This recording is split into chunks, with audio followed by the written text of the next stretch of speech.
All right, this week is week 6. We're going to be going over white balance tonight and going over some notes here first on white balance.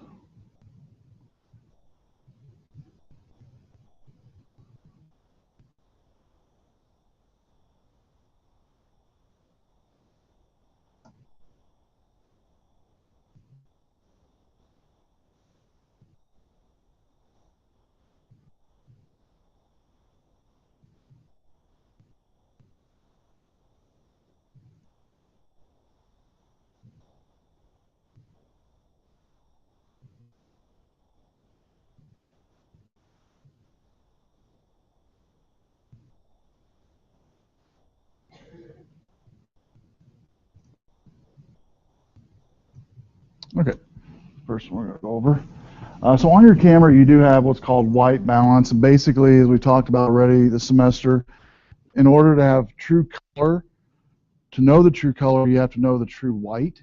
And so to know whether it's blue, brown, pink, yellow, you need to know what true white is in the room. Now, your eyes might see true white and recognize it, but the camera doesn't sometimes. It has to be told what to do. So this week we're going to talk about that and what white balance does, the filters your camera has. It's basically the aspect of photography that digital camera owners don't understand too well, but it's something well worth learning, and it's about it will impact your shots that you take. So for those of you who have been avoiding white balance this week, you're going to get to play with it. At its simplest, the reason we adjust white balance is basically to get the colors in your images as accurate as possible. Why would you need to get the color right in your shots? I'm glad you asked. One of the reasons is to get true color. We don't want the colors to be off-white. If we're looking at something and it's blue and it comes out brown when we print it out, that's not good sometimes. Now, sometimes you do want that artistic effect that white balance filters can help you with, but for the most part, you want white balance. White will balance the colors and give you the truest colors imaginable. Now, you might have noticed when you're looking at your camera shots after taking them that images come out maybe a little bit orange at times, bluish at times, yellowish at times, have a little tint to them. The reason for that is, despite what our naked eye looks at when we see something, the camera sees something quite different. The reason for this is that the images, different light sources gives off what's called a different color or temperature. Like these lights in here give off a different color or temperature than your headlights on your car, than the lamp in your house, than say a infrared light. Fluorescent lighting adds like a bluish cast to the room. Even though you don't see it, your eyes adjust, but everything in here adds a little blue tint to it with fluorescent. Tungsten, which is the old-fashioned bulbs that you can't really buy anymore, added a yellowish tinge to photos. There's a range of different colors from very cool light blue sky to the very warm light of a candle. We don't generally notice this difference because our eyes adjust automatically. When we walk into a dark room, a light room, regardless of what it is, dimly lit room, our eyes adjust immediately, right? Your cameras don't do that. Your sensor doesn't do that. So that's why we have white balance to adjust for that. So for cooler blue or green color, like in here, you're going to tell your camera to warm things up a little bit. In warm light, you'll tell coolings down a little bit. When we used film cameras years ago, when I used film, 35mm film, you normally would just have a choice of two. You had daylight choice and tungsten, that's it. Adjusting white balance. Now, this week you guys are going to focus on the preset white balances in your camera that we'll talk about in just a second.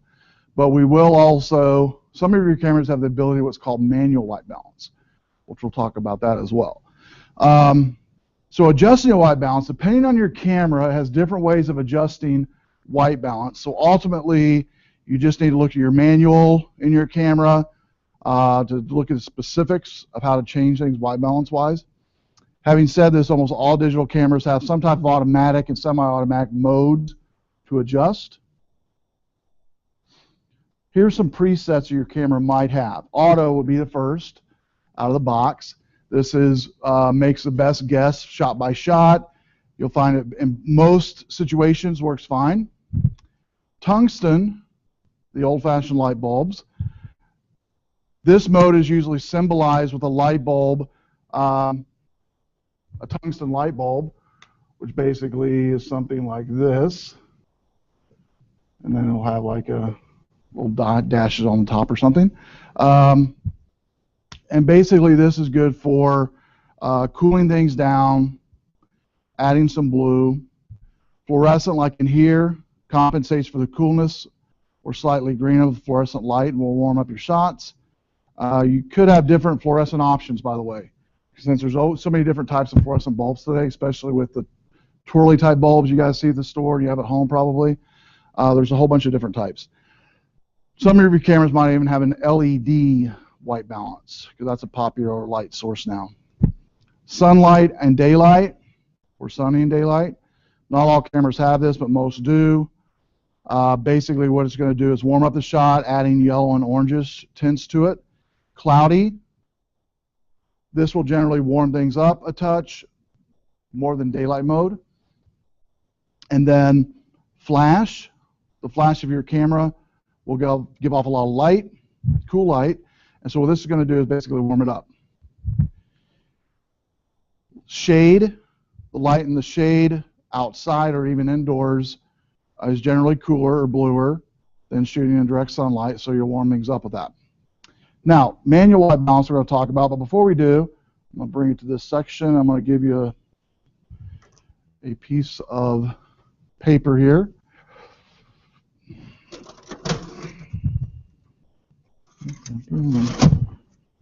All right. So just take this white piece of paper, pass one over if I give you two there.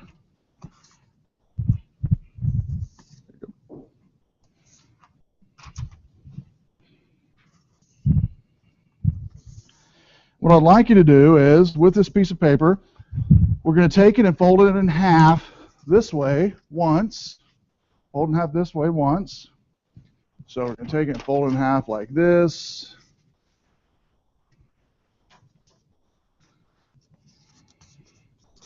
Boom. Then you're going to take it and fold it again like that. And one more time, right there, fold it again. And so it'll end up looking like that when you're done, roughly. Okay?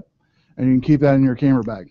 Because what this is going to be used for, and we're going to practice it, if you have a manual white balance, I'll let you practice it here in a second. But what you basically do is when you set your camera to manual mode, it asks for you to focus on something white in the shot. Well, a lot of times you might not have white in the shot. Here we do, but most situations you're not going to have white in the camera setting, right, in the photo setting. So this will serve the purpose. You can go to camera stores, by the way, and order what's called a gray card.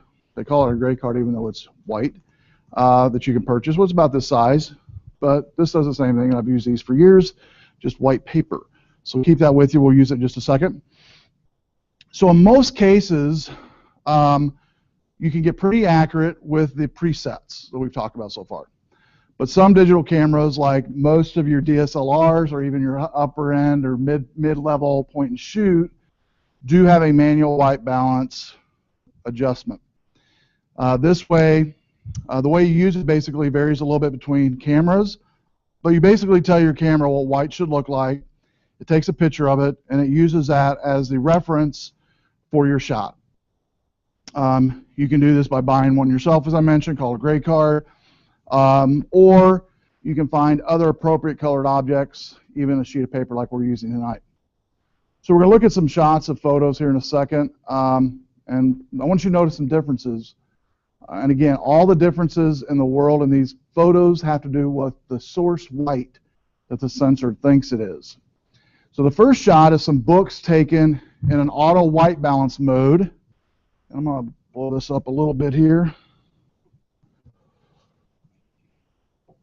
This first shot is taken in auto white balance mode. The light in the room was 3 standard light bulbs, incandescent, and the result of it was a very warm or yellowish tint, as you can see on these books. You can actually see an overcast of yellow, like a tint film of yellow over it. Going to the next one, after taking this photo, he held up a piece of paper to the camera telling it what the color white looked like. Taking a second shot, which is much truer to the color than the first image. That's the second shot with a manual white balance. Much different between the two. There's the first in auto.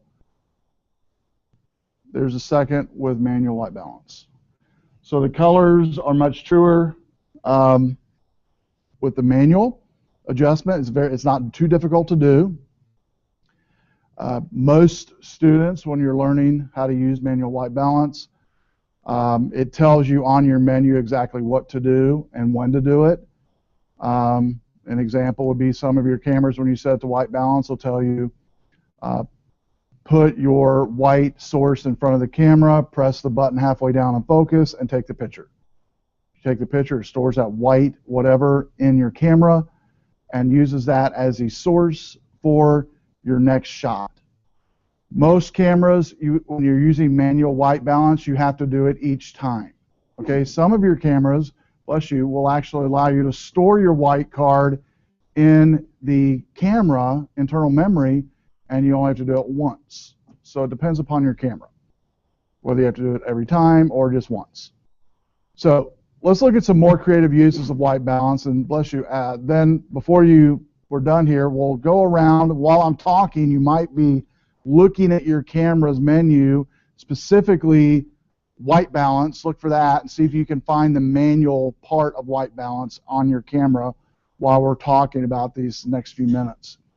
So there's times when a photographer like yourself wants to not be accurate in the colors. You want some artistic looking photos, whether it be kind of like old style film, or you want it to be rustic, or you want it to be whatever. In those instances, you can use white balance to your benefit. Of course, you could go out and buy yourself some very expensive colored filters for your camera. Many allow you to attach them right to your camera itself. However, you can use white balance. On the assignment you do this week, you'll actually see how different white balance settings do different things to different shots that you're taking a picture of. So white balance controls on your camera can also impact the colors of your images, not only correct them, but enhance them and make a different look and feel for your shot, or give it an artistic appeal. So the first shot here was taken in auto white balance, and a lot of times in your camera it'll just be AWB or WB. The camera guessed its best on what the colors were and got it pretty spot on. Now again, you'll notice this is outside, fairly good lighting. Auto white balance for the most part is going to do okay. The following shot was taken exactly the same setting as the first, except changing the white balance. Here he talks about changing the color temperature of it, so maybe making it like a shadow white balance or a shade white balance. And when he put that, notice it added more blue to the photo. The last shot made it even hotter, maybe adding, like in this case it would be probably a bright sunlight. Making a bright sunlight and making it very, very, very warm tones, and using the sunlight white balance to make it hotter. The first shot is probably best if you're looking at photographing a sunset on a beach at the end of the summer day, warmer tones. The last shot might be like adding some mood or feel to an image. On the other hand, if a shot on a cold, misty day on the countryside, you might want to enhance the feeling by adding cooler tones. This article talks about Kelvin degrees, and you don't have to mess with that. All you need to know is whenever you are playing with white balance, depending upon the white balance setting itself of the photo you're taking, depends upon the temperature of it. Most of your cameras today, you don't play with temperatures, but each one of your photo settings, white balance photo settings, will give you a different effect on what you're taking a photo of. So to give an artistic effect to a photo, let's look at this one here.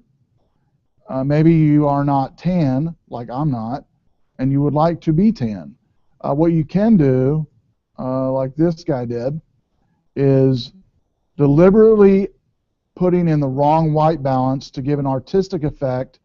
This is a beach, and what he did was basically just added a shade white balance, and it gave it a nice dark tone to the skin.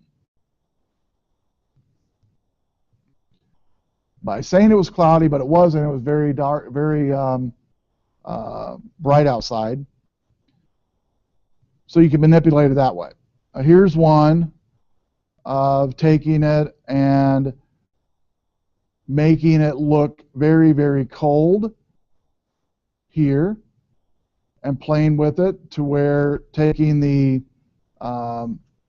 daylight or shade both, playing with both of them, and seeing which one looks the best. But basically talks about here a normal or standard exposure would usually make snow or ice look a little blue anyway. So using like a daylight or shade even adds a little bit warmer and a little bit more blue into the image and makes it even look colder. Lastly, talks about raw photos. Basically, some of your cameras do allow you to shoot your photos in raw mode. Most of your modern cameras, I recommend shooting it in high JPEG, maximum JPEG mode. But you can shoot it in raw mode. The deal is with raw mode, though, and the one reason I guard you to stay away from it, is you do need special editing software to view raw images, like Adobe Camera Raw as an example. So if you don't want to mess with that, stick with the high-end settings of JPEG. All right, let's look at some examples here of some white balance and different types of white balance, what it does. So here is direct sunlight outdoors, and here's the actual shot in auto white balance, and they give each one of these the different settings that was used. So here's auto, and let me see if I can make this a tad bit bigger. There you go. So here's auto. Did a pretty good job, right? Because it's outside, lighting's pretty good.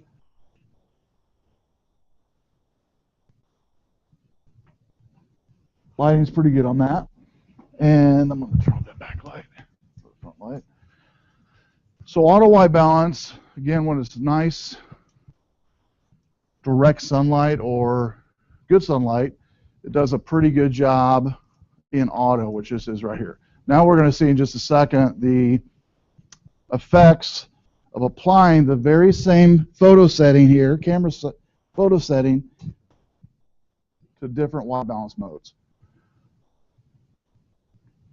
So here we have tungsten, adds a little what color to this one? What color on this one's adding? To everything.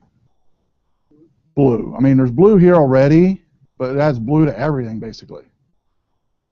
And down here basically gives you what degrees this is. This is 2,500 degrees Kelvin. Direct sunlight, white balance, actually makes the image, to me anyway, a little bit sharper, but not much different than the auto. And I think the reason for it is this is direct sunlight here in auto. Okay, it's direct sunlight. Cloudy, might darken it up a little bit, but not much. A little shadier in some places, but it actually looks pretty good. And shade. Shade actually adds a little bit more light to it and a little bit more contrast to the photo. So maybe some darker areas like over here. So if I was to bring this up just a little bit more. So let me show you. pinpoint something here. Okay, so say right here in this area, here, this area. Notice this area here. Let me bring it over. This area here compared to this area here. Is this area lighter or darker than this area? This area here. Is this lighter to you or is it darker to you than this over here? How many thinks this is lighter? It's lighter.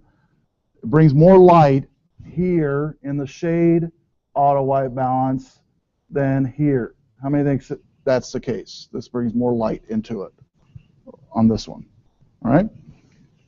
So if you look at, and really where you see the difference is above the windows, where the paint is here, right there, and then go over here, it's a little bit darker here, right here. It's almost can't tell what it is. It's so dark. But here you can see the actual paint color. Here it's almost like black almost. So by adding the shade white balance, it actually brings more contrast and depth into that photo. All right, let's go to the next one.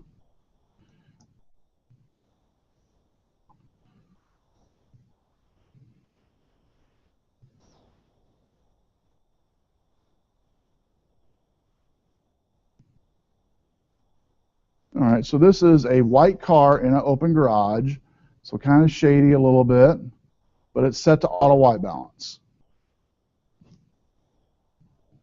Move that over just to here. Let's go down. So let's just go on this level here. So tungsten adds what tint to this photo? What color of tint? Blue. And out of these three right here, which one is most closest? And remember, the car is supposed to be white. The car is supposed to be white. So which one of these looks more white to you?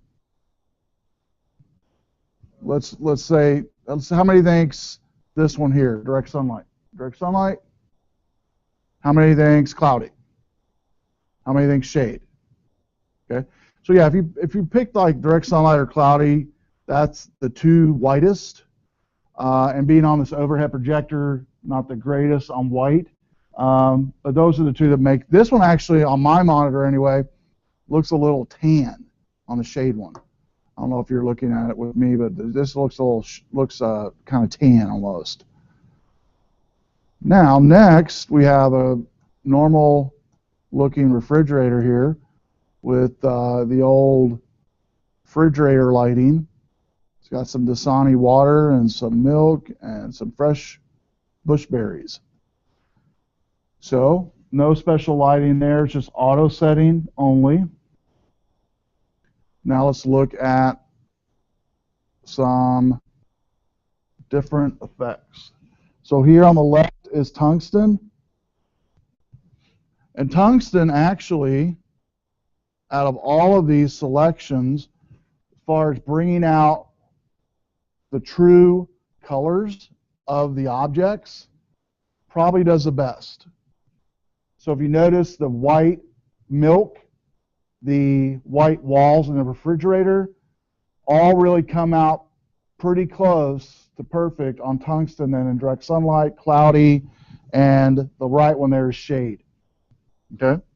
So by adding tungsten to this, but guess what? The bulb in the refrigerator is a tungsten bulb. It is an old-fashioned bulb, which a lot of your refrigerators still have tungsten bulbs, so it makes sense when you use a tungsten white balance, it's going to give you the correct white for tungsten. Make sense? So whatever your light source is, you can use a filter for that light source to match that light source, and it'll offset it with the correct colors. Next is indoor at night, low wattage tungsten bulbs. Now this I grew up with. And how many members growing up with these old bulbs, the old the old bulbs like I drew up here on the board, all over your house, right? In all the bedrooms and living room, kitchen, everywhere. And really, when you took a photo like this, it didn't look like this when you took the photo, to your eyes anyway. It didn't look anything like that. It looked normal, right? But by just looking at this, what tint do you guys see by looking at this? What tint do you guess is kind of overshadowing the entire picture to your eyes? What do you think it is? Orangish, maybe? Anybody think anything different, any other color besides orangish? Yellow? Yeah, you can see yellow in there. So orangish, yellowish. I relate it to old cigarette smoke. Okay? How many has relatives that smoke? Or you yourself have smoked before? Or you still smoke? Anybody? Grew up with a family that had somebody in your family that smoked? Right? Maybe all of us have somebody we know. Well, the reason I related to that is I grew up, all my friends, their grandparents, everybody smoked. When I grew up, when I was in high school, coaches smoked, teachers smoked, teachers' lounge smoky, principal's office smoked, superintendent office smoked. I mean, everybody smoked everywhere. And so when you walked into a room, part of the effect of light was not just the tungsten bulbs, but was the swirling smoke around the bulbs would also affect and give kind of a yellowish tint to a lot of photos in the 70s and 80s. If you remember looking at photos of your family and family albums, and you're like, man, all these photos look kind of yellowish. Well, it definitely has to do with tungsten for sure, but every restaurant, just like here in town, most restaurants in Rockford that you go to used to have a smoking section. You can tell the difference even now in those smoking sections, right? The wall colors are different. Even if it's a white wall, they're a little yellowish, right? And so the smoke and the lights also cause some tint variations. All right, let's look and see some white balance, what it does to it. And we'll kind of guess. I'll have you guys vote on which one you think is the most truest colors out of these 5. So here's shady, cloudy, direct sunlight, tungsten, and auto white balance. So how many thinks cloudy looks the truest to the colors? How many thinks shady? Direct sunlight? Tungsten. Yeah, tungsten, and again, it's a tungsten light. So by using a tungsten white balance, it's going to give the correct white to the photo setting. Does that make sense? Does that make sense? And so white balance you might not have played with up to this point, but it's really not too hard to hopefully wrap your head around. Now, I'm going to, that one is the same one as this one, I believe. Dropbox. Yeah, that.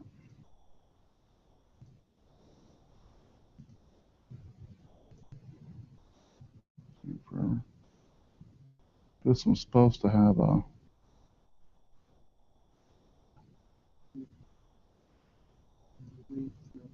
but I'm just going to highlight it.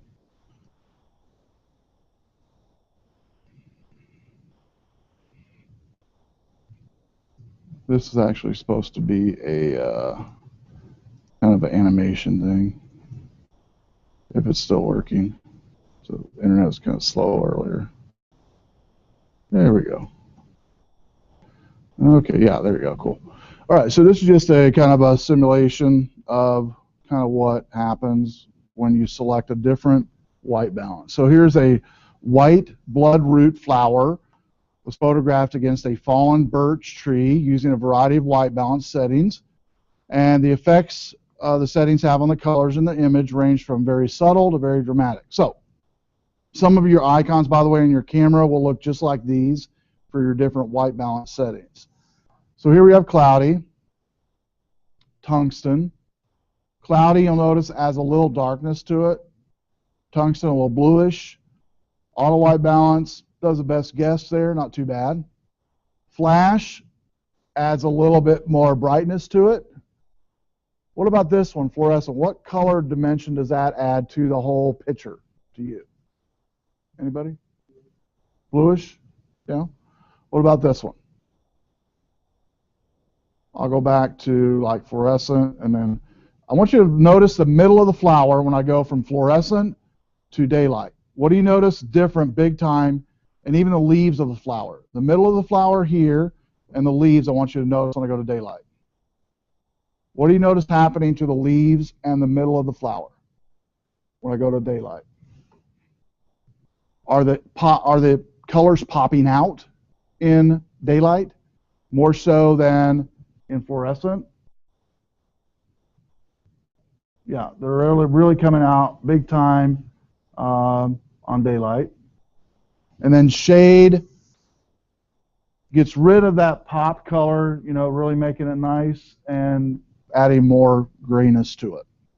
So what I like to do is come around real quick, and I want to have you play for the next few minutes using, if your camera does have manual mode, we're going to play with that. If it doesn't have manual mode, what I want you to do is actually go through all of the variations of white balance, auto white balance on your camera, and I'm going to turn on the lights here,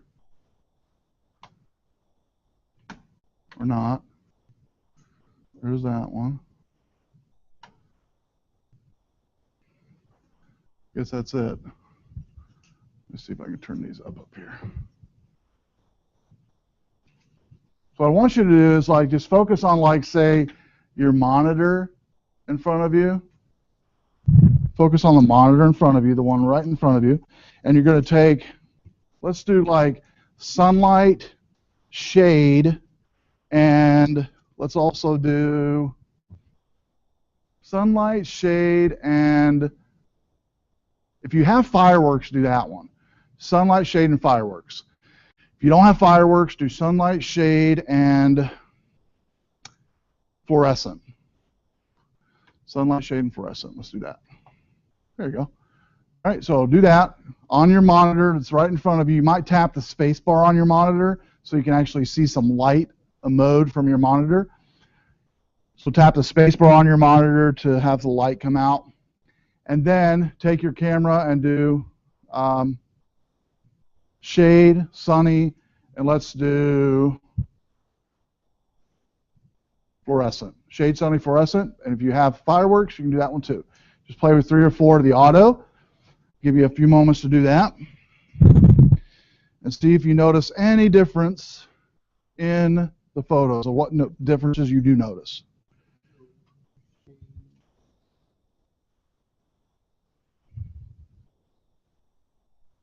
Yeah, click on that one there. Yeah, let's do that one for one. Sparkle, and then do this one. What's that one? Yeah, let's do that one. Sparkle, low light, and then let's do the one to the right of low light. No.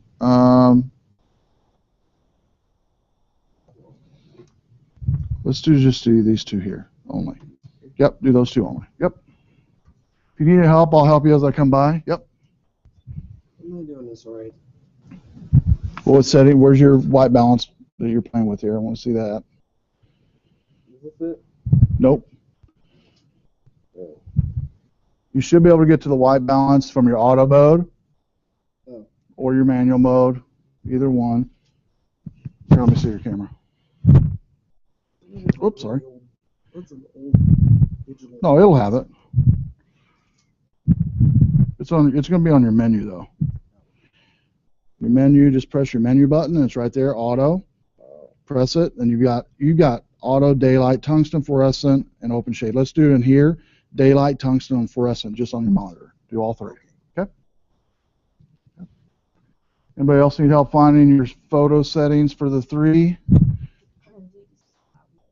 Yeah, definitely, yeah. Well, cloudy's fine. Just I want you to use 3 variations, so there's no wrong way to do it here. 3 variations is fine. Then what I'd like you to do, we're going to talk about after we're through here, what changes you notice out of the 3. Just ask a couple of you to share what changes you notice by doing the different variations. Yep. Sparkle is not what you think because it's Let's do this one here then. That one. Do that one. The low light, right? Yeah, let's do that one. Take that one. Yeah, I took that. Yeah, that'll work. But then what else do I? Try this one over here. The right one. What's that? So let me see what that looks like.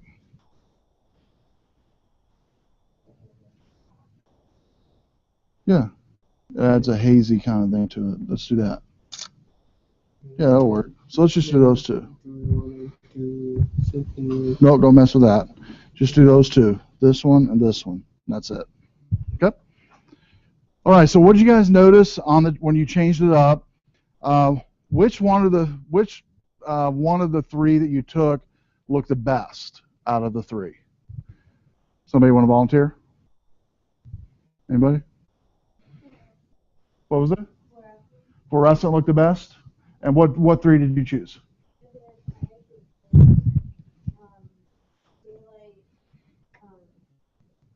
And what did daylight do to your monitor? Look pretty good? Uh-huh. And what did cloudy do? Kind of orangish? Okay. Anybody else want to share the ones that you chose and which one looks the best? The manual? Okay. Cool. And how did that work out? Did that look the best out of all of them? Yeah. Okay.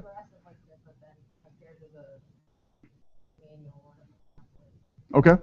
All right, cool.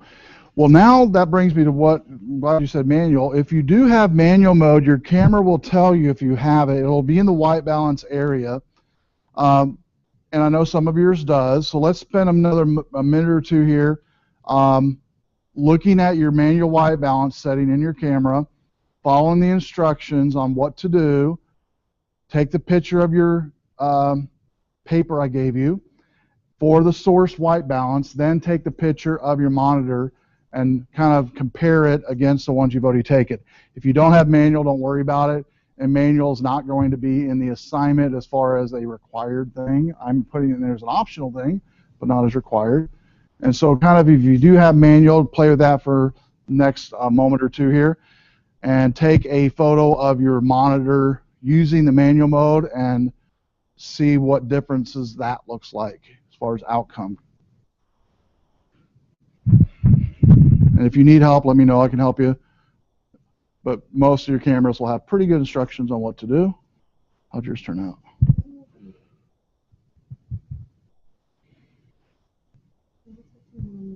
Yep. Mm-hmm. You take a picture of that, and get as close to your as close to your lens as possible to kind of fill up the entire thing with fairly good lighting.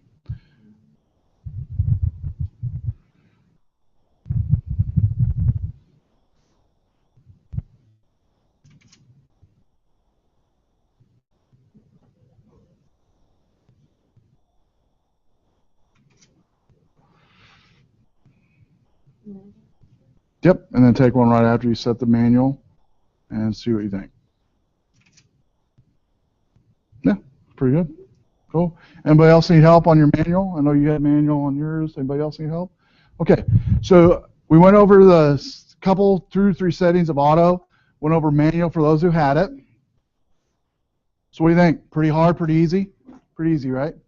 Now what's cool about this week as far as the take home is you really get, a monitor is kind of boring. You really get to see how everything works.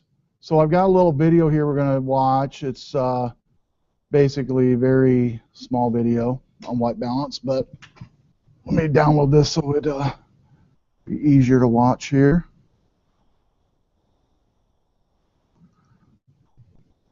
I know it would probably play fine in there, but I'm going to direct download it just in case, because otherwise I know this will take forever. Then we're going to go over, we've already done the in-class exercise, by the way. We just did it. I wanted you guys to play around with white balance. So do this for me while I'm downloading this video.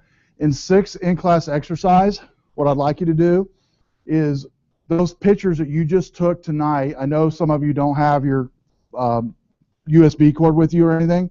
just when you get home tonight, submit what photos you took tonight, the 3 or 4 photos you took of your monitor. Submit those into week 6 in class, and just upload them to week 6 in class in Foki, and just get that done between now and Sunday would be fine. We're going to watch a video here in just a second here once it downloads, and then we're going to go over your take home.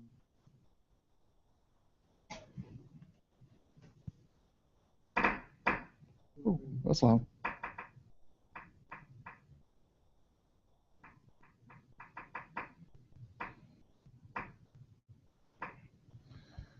All right.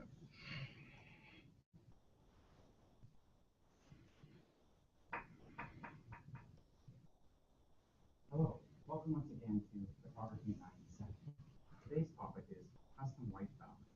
Now, as we move from room to room and under different lighting conditions, our eyes adapt naturally and set the white balance appropriately. But for a digital camera, the process is a little bit different.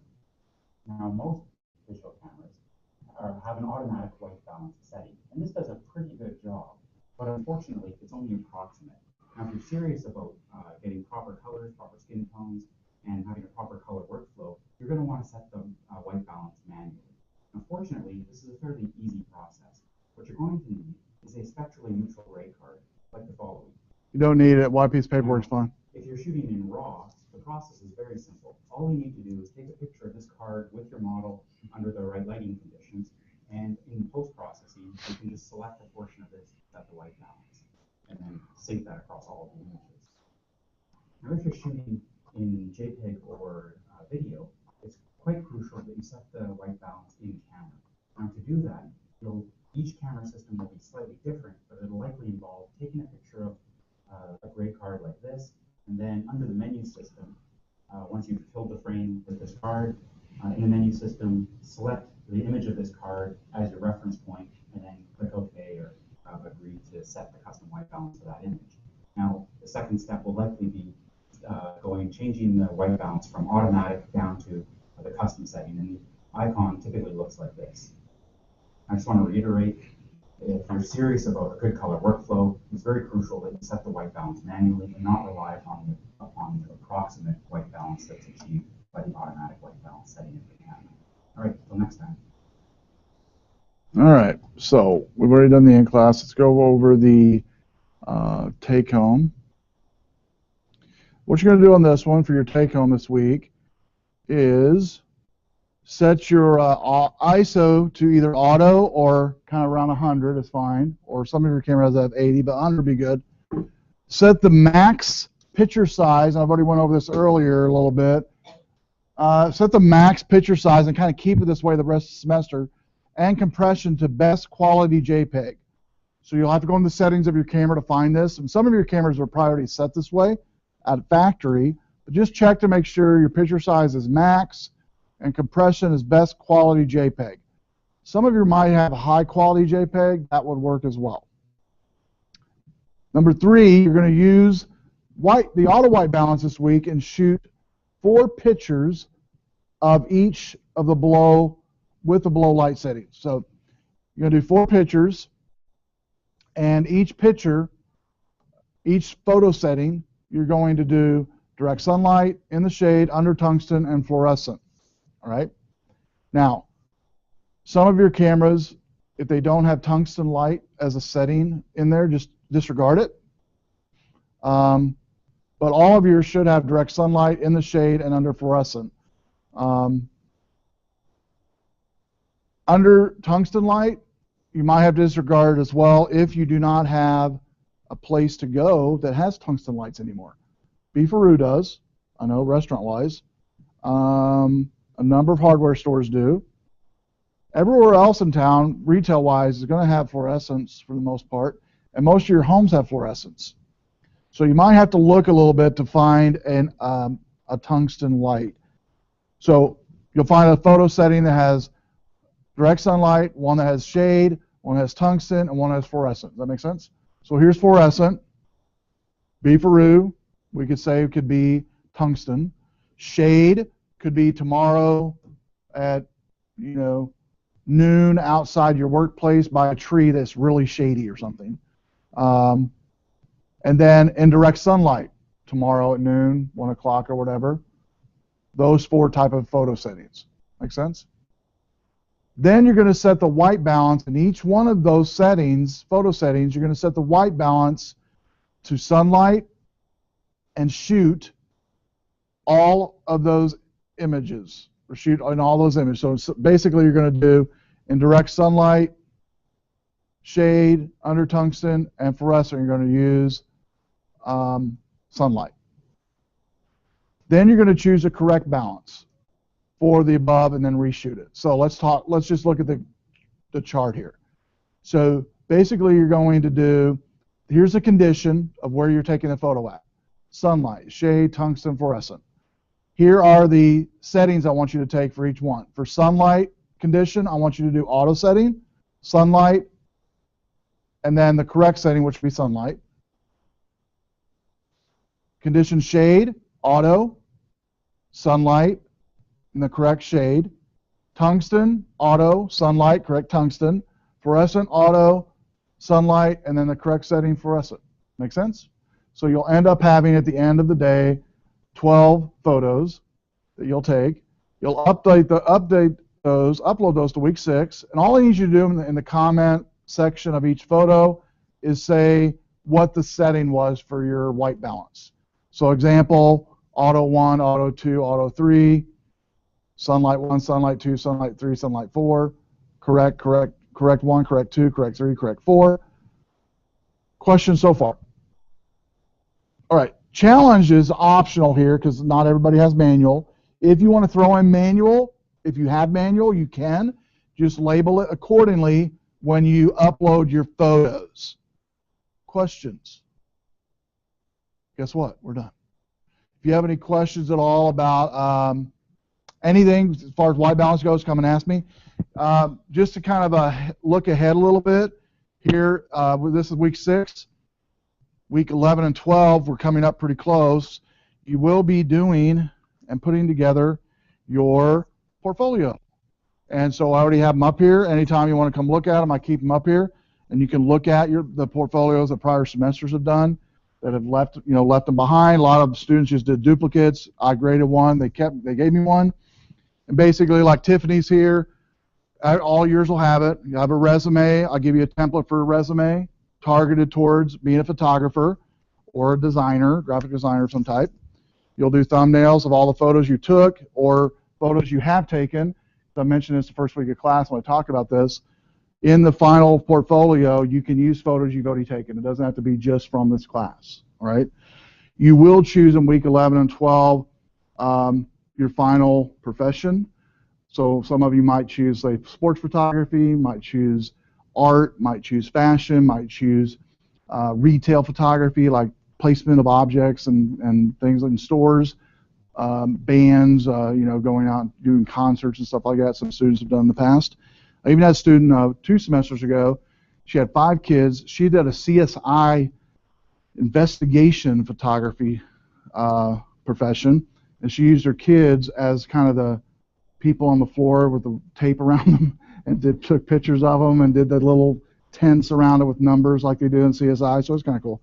Anyway, you'll do roughly 30 to 50 photos generally in your final portfolio, and then I'll have you print out 3 to 5 8x10s in glossy, and then at the end they put more of their thumbnails, and then you also create a DVD using Picasa and or iDVD on the Mac. So these are up here to look at. You don't have to look at them tonight. I just want to remind you of it. You got a few weeks to play with it, a few weeks to think about it. I believe it's in weeks 11 or week 12 is where the actual PDF is for your. I know some of you like to look ahead. You can look at weeks 11, weeks 12. It has in there the final PDF that has all the professions you're going to choose. You can choose from. And I do tell students you can choose up to 2 professions. So if you wanted to kind of look ahead and be forward thinking a little bit and kind of be ready for it, you can look ahead of that PDF in weeks 11, week 12, see which professions or profession you'd like to choose, and then look at these, like I said, anytime at the end of class or before class that you want to. So that's all I've got. You guys have a great week. And if you have any questions, shoot me an email as always.